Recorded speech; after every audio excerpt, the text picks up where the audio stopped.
Hoy vamos a meternos de lleno en uno de los casos más complicados y que, de verdad, más ha dividido a la sociedad española en los últimos tiempos. La historia de Noelia Castillo, una chica muy joven que se vio de repente en el centro de un debate nacional sobre la vida, la muerte y, sobre todo, sobre los límites de la ley. Para intentar entender esta historia, yo creo que lo mejor es empezar por sus propias palabras. Solo quiero irme en paz y dejar de sufrir. Uf, es que esta frase no es una simple petición, ¿verdad? Es un grito desesperado que fue, en realidad, el punto de partida de un camino larguísimo y muy doloroso.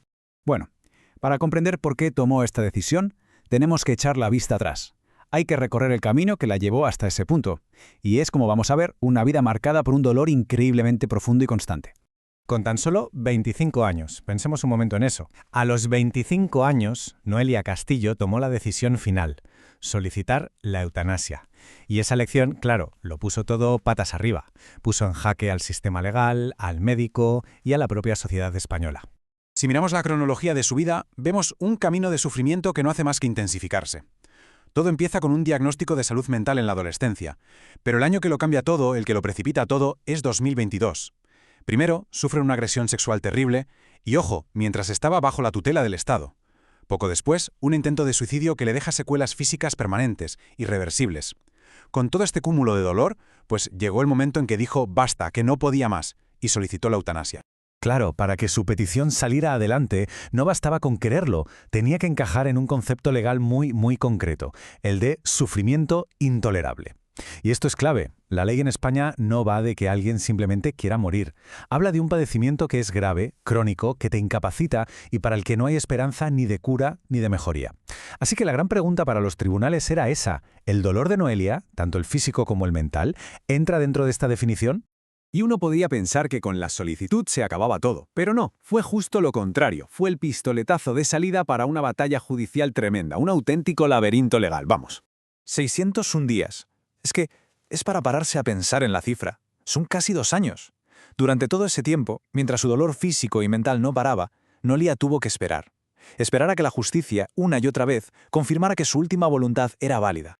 El camino judicial fue de locos. Exhaustivo es poco. Empezó con la aprobación de una comisión médica, pero a partir de ahí, la decisión fue impugnada y revisada en todos los tribunales imaginables. Pasó por los juzgados de Barcelona, el Tribunal Superior de Cataluña, el Supremo, el Constitucional, hasta llegar al Tribunal Europeo de Derechos Humanos. Y en cada una de esas paradas el resultado siempre fue el mismo. Se confirmaba su derecho a decidir. Pero ojo, que el visto bueno no fue solo de los jueces.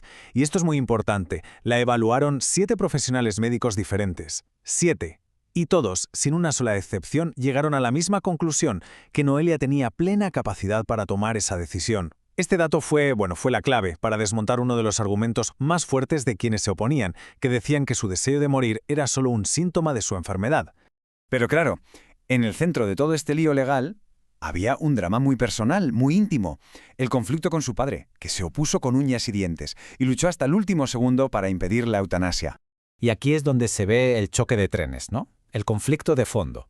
Por un lado estaba Noelia, que defendía su derecho a decidir, su autonomía y además tenía el respaldo de la ley y de todos los informes médicos.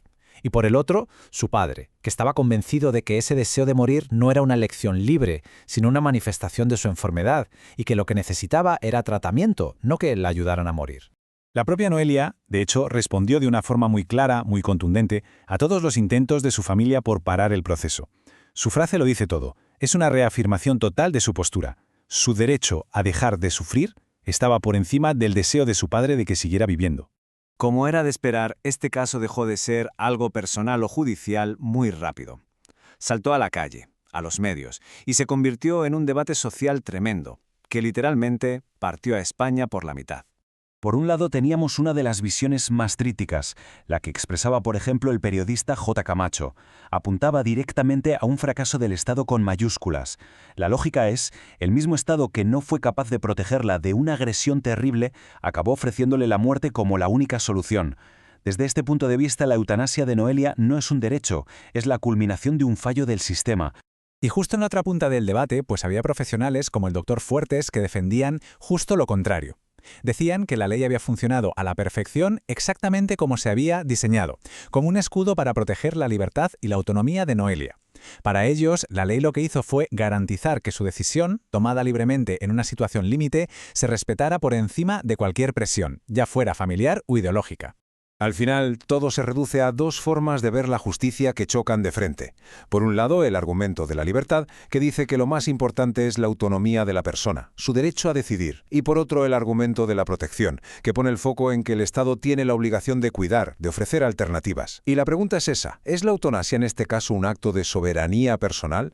¿O es la prueba de que el sistema ha fallado, de que no ha sido capaz de ofrecerle a Noelia otra salida que no fuera la muerte? Finalmente, todo este largo camino de Noelia llegó a su fin.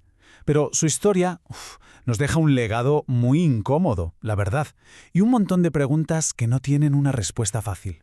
El 26 de marzo de 2026, la lucha de Noelia terminó. Murió como ella había pedido, con asistencia médica. Puso fin a su sufrimiento, sí, pero dejó a todo un país enfrentándose a las consecuencias y a lo que todo esto significaba.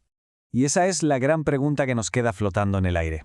El caso de Noelia Castillo nos pone contra las cuerdas, nos obliga a mirar de frente una cuestión fundamental. ¿Estamos ante la historia de una libertad digna, del triunfo de un derecho individual a decidir sobre el propio final, o estamos más bien ante el reconocimiento del fracaso de un sistema, la historia de una víctima a la que se le falló hasta el último momento? La respuesta, claro, no es nada sencilla, y seguramente en cómo respondamos a esa pregunta se define qué tipo de sociedad somos, o cuál aspiramos a ser.